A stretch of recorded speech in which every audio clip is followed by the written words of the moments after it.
Hello students, आज हम study करेंगे ऑक्सीडेशन एंड रिडक्शन की। तो सबसे पहले ऑक्सीडेशन क्या होता है? तो किसी भी परमाणु अथवा आयन अथवा यौगिक में जब ऑक्सीजन का योग होता है अथवा हाइड्रोजन बाहर निकलती है, एडिशन ऑफ ऑक्सीजन और रिमूवल ऑफ हाइड्रोजन, इस प्रोसेस को हम क्या कहते हैं? ऑक्सीडेशन। रिडक्शन क्या होगा? इसका रिवर्स प्रोसेस, अर्थात जब किसी अभिक्रिया के दौरान हाइड्रोजन ग्रहण किए जाते हैं अर्थात हाइड्रोजन का योग होता है तथा अथवा ऑक्सीजन बाहर निकलती है अर्थात रिमूवल ऑफ ऑक्सीजन होता है, तो इस प्रोसेस को हम क्या कहते हैं? रिडक्शन। इसके बाद हम इसकी इलेक्ट्रॉनिक कॉन्सेप्ट पढ़ते हैं। तो इलेक्ट्रॉनिक कॉन्सेप्ट में ऑक्सीडेशन जो है उसको हम डी इलेक्ट्रोनाइजेशन कहते हैं, अर्थात अभिक्रिया के दौरान इलेक्ट्रॉन जब बाहर निकलते हैं तो इस प्रक्रम को हम क्या कहते हैं? ऑक्सीडेशन। जैसा कि दिखाई दे रहा है इक्वेशन में, मेटल है जो सॉलिड स्टेट में है, इलेक्ट्रॉन त्याग कर आयनिक फॉर्म में आ जाती है और कैटायन बनते हैं। अब हम पढ़ेंगे रिडक्शन क्या होता है। ऑक्सीडेशन का रिवर्स जो प्रोसेस है, ऑक्सीडेशन डी इलेक्ट्रोनाइजेशन है और रिडक्शन क्या होगा? इलेक्ट्रोनाइजेशन। अर्थात किसी अभिक्रिया के दौरान जब इलेक्ट्रॉन ग्रहण किए जाते हैं तो इस प्रोसेस को हम क्या कहते हैं? रिडक्शन। जैसा कि हम देख रहे हैं ऑक्सीडेशन जब हो रहा है तो मेटल जो है मेटल आयन में बदल रही है और इलेक्ट्रॉन त्याग रही है, परंतु इसका जो रिवर्स प्रोसेस है जिसमें मेटल आयन जो है इलेक्ट्रॉन ग्रहण कर रहे हैं और वापस से किस में बदल रहे हैं? उदासीन धातु में बदल रहे हैं, मेटल में बदल रहे हैं, तो ये प्रोसेस क्या कहलाएगा? रिडक्शन। जब भी ऑक्सीकरण और अपचयन की अभिक्रिया होती है तो वो अकेली ना होकर सदैव क्या होती है? साथ साथ होती है। अर्थात एक पदार्थ का अपचयन होगा तो दूसरे पदार्थ का क्या होगा? ऑक्सीकरण होगा, और इस ऑक्सीकरण और अपचयन की जो अभिक्रिया है वो सदैव क्या चलेगी? साथ साथ चलेगी, और इन्हें हम सामूहिक रूप से क्या कहेंगे? रिडॉक्स अभिक्रिया। अब हम पढ़ते हैं ऑक्सीडेशन पोटेंशियल क्या होता है और रिडक्शन पोटेंशियल, अर्थात ऑक्सीकरण विभव अथवा अपचयन विभव क्या होता है। तो सबसे पहले हम पढ़ेंगे ऑक्सीकरण विभव क्या है। तो जब ऑक्सीकरण की अभिक्रिया होती है तो इस अभिक्रिया के कारण एक विभव उत्पन्न हो जाता है जिसे हम क्या कहते हैं? Oxidation potential. इसी तरह अपचयन के दौरान जो विभव उत्पन्न होता है उसे हम क्या कहते हैं? अपचयन विभव। और रिडॉक्स के कारण जो विभव उत्पन्न होगा उसे हम क्या कहेंगे? Redox potential. फॉर एग्जांपल, यदि कोई हम मेटल ले लेते हैं और उसकी कोई रोड ले लेते हैं और उसके आयनों के विलयन में उसे डुबा देते हैं, जैसे कि कॉपर है, उसकी रोड ले ली और उसका जो विलयन है CuSO4 उसमें हमने उसको डुबा दिया, तो रिडॉक्स अभिक्रिया होगी। और इस रिडॉक्स अभिक्रिया के कारण जो धातु की पत्ती है, जैसे कि कॉपर की रोड थी, उस पर आवेश स्थापित हो जाएगा और ये जो कॉपर की रोड थी ये एक इलेक्ट्रोड बन जाती है। तो इस इलेक्ट्रोड और जो कॉपर के, जैसे कॉपर का जो ये इलेक्ट्रोड है और उसके जो आयन लिए थे हमने Cu+2 आयन, उनके मध्य एक साम्य उत्पन्न हो जाता है और इस साम्य के कारण विभव उत्पन्न होता है जिसे हम क्या कहते हैं? Electrode potential. तो जब भी हम किसी इलेक्ट्रोड का पोटेंशियल नाप रहे हैं, इलेक्ट्रोड पोटेंशियल, तो वो अकेले नहीं नापा जा सकता है क्योंकि सेल इनकम्प्लीट रहती है, उसके लिए 2 इलेक्ट्रोड होने चाहिए। तो इसके लिए क्या करते हैं? हम स्टैंडर्ड हाइड्रोजन इलेक्ट्रोड लेते हैं। ये जो स्टैंडर्ड हाइड्रोजन इलेक्ट्रोड है इसका जो विभव होता है वो क्या होता है? 0 होता है। तो अब हम जो हमने इलेक्ट्रोड लिया था उसको स्टैंडर्ड हाइड्रोजन इलेक्ट्रोड से जोड़ देंगे तो पूरी एक सेल बन जाएगी, और इस सेल पर जो विभव उत्पन्न होगा वो एक्चुअल में जो हमने पहले से इलेक्ट्रोड लिया था, धातु का इलेक्ट्रोड लिया था, उसी का विभव होगा। तो अब स्टैंडर्ड हाइड्रोजन इलेक्ट्रोड होता क्या है?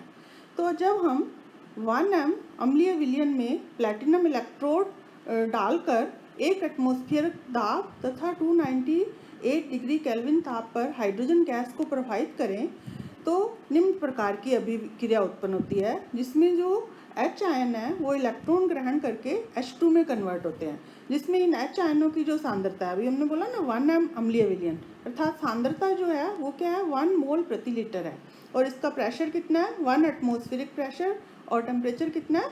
298 डिग्री केल्विन।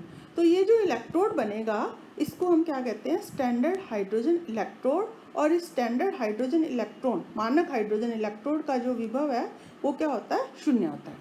इस स्टैंडर्ड हाइड्रोजन इलेक्ट्रोड को जब हम धात्विक इलेक्ट्रोड के साथ जोड़ देते हैं तो पूरी क्या हो जाएगी, सेल बन जाएगी। यानी कि हमने 1 m अम्लीय विलयन में प्लैटिनम इलेक्ट्रोड डालकर 1 एटमॉस्फेरिक प्रेशर और 298 डिग्री केल्विन पर हाइड्रोजन गैस प्रवाहित कर दी, तो ये एक इलेक्ट्रोड बन जाएगा। और इसको हम क्या कर देते हैं, धात्विक इलेक्ट्रोड से जोड़ देते हैं, जो कि हमने पहले से पढ़ा था।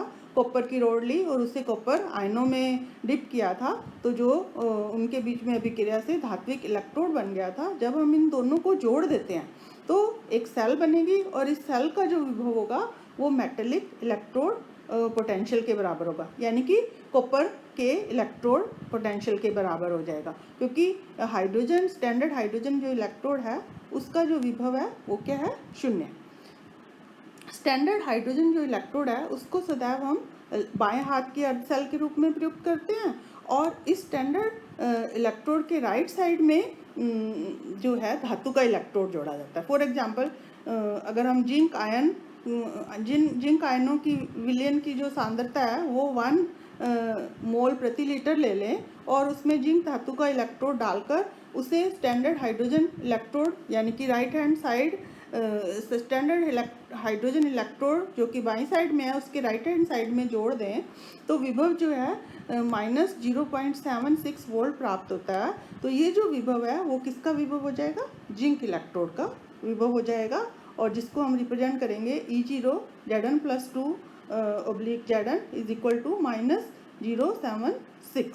माइनस जो साइन है वो बताता है कि इसकी इलेक्ट्रॉन त्यागने की प्रवृत्ति है, ना कि इलेक्ट्रॉन ग्रहण करने की प्रवृत्ति है। अब हम पढ़ेंगे आक्सीकारक क्या होते हैं और अपचायक क्या होते हैं। तो सबसे पहले आक्सीकारक क्या है, तो वे पदार्थ जो दूसरे पदार्थों का आक्सीकरण करते हैं, अर्थात आक्सीकरण में सहयोग करते हैं, क्या कहलाते हैं, आक्सीकारक कहलाते हैं। और इसकी रिवर्स जो है, यानी कि जो पदार्थ दूसरे पदार्थों का अपचयन करते हैं, अर्थात अपचयन की अभिक्रिया में सहयोग करते हैं, क्या कहलाते हैं, अपचायक पदार्थ कहते हैं। दूसरे शब्दों में हम कह सकते हैं कि जिन पदार्थों का स्वयं का अपचयन होता है, अर्थात जो इलेक्ट्रॉन ग्रहण करते हैं, क्या कहलाते हैं, आक्सीकारक, तथा जिन पदार्थों का स्वयं का आक्सीकरण होता है, अर्थात जो इलेक्ट्रॉन देते हैं, वो क्या कहलाते हैं, अपचायक। सीधी सी बात है कि जो इलेक्ट्रॉन देते हैं वो अपचायक कहलाते हैं, जो इलेक्ट्रॉन ग्रहण करते हैं वो क्या कहलाते हैं, आक्सीकारक। अगर हमें इसको रिप्रेजेंट करें तो आक्सीकारक प्लस इलेक्ट्रॉन ग्रहण करके वो अपचायक में बदल जाएगा, अपचायक जो है इलेक्ट्रॉन त्याग कर किस में बदल जाएगा, आक्सीकारक। तो किसी इलेक्ट्रोड के लिए इलेक्ट्रोड विभव का मान जितना उच्च ऋणात्मक होता है वो धातु उतना ही क्या होता है, प्रबल अपचायक। अभी हमने ऊपर देखा था जिंक के इलेक्ट्रोड विभव का मान -0.76 है, अर्थात ऋणात्मक में है, तो ये जिंक जो है वो किसकी तरह काम करता है, अपचायक की तरह, अर्थात इसकी इलेक्ट्रॉन त्यागने की प्रवृत्ति है, इलेक्ट्रॉन ग्रहण करने की प्रवृत्ति नहीं है। इसी तरह जो इलेक्ट्रॉन को ग्रहण करते हैं वो क्या कहलाते हैं, आक्सीकारक हो जाएंगे, और जितना उच्च धनात्मक मान होगा वो उतना ही क्या होगा, प्रबल आक्सीकारक होगा और दुर्बल अपचायक हो जाएगा। फॉर एग्जांपल, अगर अब हम देख रहे हैं जिंक जो है वो क्या है, स्ट्रॉन्ग रिड्यूसिंग एजेंट है, अर्थात ये आसानी से 2 इलेक्ट्रॉन त्याग कर किस में बदल जाता है, जिंक +2 में। तो इसके जिंक +2 जो है वो क्या होंगे, आक्सीकारक होंगे, परंतु जो जिंक है वो प्रबल अपचायक है, तो इसके जो आयन बनेंगे वो सदैव क्या होंगे, दुर्बल आक्सीकारक। इसी तरह हम Ag को देखें तो Ag क्या है, प्रबल आक्सीकारक होता है, और इसकी इलेक्ट्रॉन ग्रहण करने की प्रवृत्ति है, ये आसानी से इलेक्ट्रॉन करके Ag में बदल जाता है। Ag जो है वो क्या है, दुर्बल अपचायक है। अब हम निम्न युग्मों को देख रहे हैं, जिसमें Cl2 / Cl-, F2 / F-, Fe+3 Fe+2, ये एक ही तत्व जो है उसकी भिन्न भिन्न आक्सीकरण अवस्था वाली स्पीशीज हैं। इन अर्धशैल अभिक्रियाओं में इन युग्मों में इलेक्ट्रॉन का आदान प्रदान होता है, अर्थात Cl2 Cl- के साथ इलेक्ट्रॉन का आदान प्रदान करके एक युग्म बनाता है। इसी तरह Fe+3 Fe+2 है। तो इस प्रकार अगर हम देखें Fe+3 / Fe+2 को स्टैंडर्ड हाइड्रोजन इलेक्ट्रोड से जोड़ दें तो सेल का विभव जो है प्लस में आता है 0.77, जो जिसे हम क्या कहेंगे, स्टैंडर्ड रिडॉक्स पोटेंशियल। तो स्टैंडर्ड रिडॉक्स पोटेंशियल जो है इलेक्ट्रोड जो पोटेंशियल है एक विशिष्ट रिडॉक्स पोटेंशियल है, जिसमें दोनों विलयनों की सांद्रता क्या ली जाती है, 1m विलयन ली जाती है। तो इस प्रकार से अक्सीकारक क्या होते हैं, अपचयक क्या होते हैं, इसको हमने पढ़ा। अब हम पढ़ते हैं इलेक्ट्रोकेमिकल सीरीज क्या है, या इसको हम एक्टिविटी सीरीज भी कहते हैं। जो तो धातु और आयनों की इलेक्ट्रॉन त्यागने की प्रवृत्ति, जिन धातु और आयनों की इलेक्ट्रॉन त्यागने की प्रवृत्ति हाइड्रोजन के कंपैरिजन में अधिक होती है, हाइड्रोजन के कंपैरिजन में कम होती है, उनके रिडॉक्स पोटेंशियल के मान धनात्मक, तथा जिनकी प्रवृत्ति हाइड्रोजन के कंपैरिजन में अधिक होती है, उनके रिडॉक्स पोटेंशियल के मान क्या होते हैं, ऋणात्मक होते हैं। अर्थात धातु और आयनों के जो इलेक्ट्रॉन त्यागने की प्रवृत्ति है, हम किसके कंपैरिजन में नोट करते हैं, हाइड्रोजन के, यानी कि हाइड्रोजन से कम है अथवा हाइड्रोजन से क्या है, ज़्यादा है। तो इन विभिन्न रिडॉक्स सिस्टम के लिए उनकी अर्धसरल अभिक्रिया और रिडॉक्स पोटेंशियल के मान को एक बढ़ते हुए क्रम में व्यवस्थित कर दें, तो जो श्रेणी प्राप्त होती है उसे हम क्या कहते हैं, एक्टिविटी अथवा इलेक्ट्रोकेमिकल सीरीज कहते हैं। जैसे कि हमें सारणी में दिखाई दे रही है, जिसमें लिथियम जो है, लिथियम, पोटेशियम, बैरियम, कैल्शियम, विभिन्न जो धातुएं हैं, और इनको हम सबको एक इलेक्ट्रोड पोटेंशियल के बढ़ते हुए क्रम में व्यवस्थित कर रहे हैं, जिसमें सबसे लास्ट में हमने लिखा है Cl2।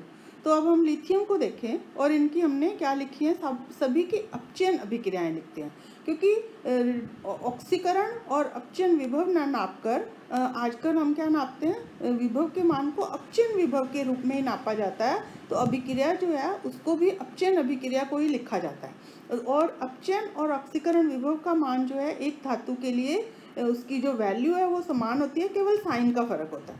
अगर हम अपचयन अभिक्रिया लिख रहे हैं, जैसे कि लिथियम प्लस एक इलेक्ट्रॉन ग्रहण करके लिथियम में बदल रहा है, और इसके अपचयन विभव का मान कितना है, -3.05, जिसका मतलब है कि इसकी जो अभिक्रिया है रिवर्स चल रही है। माइनस का मतलब है इसकी अभिक्रिया क्या हो रही है, रिवर्स चल रही है।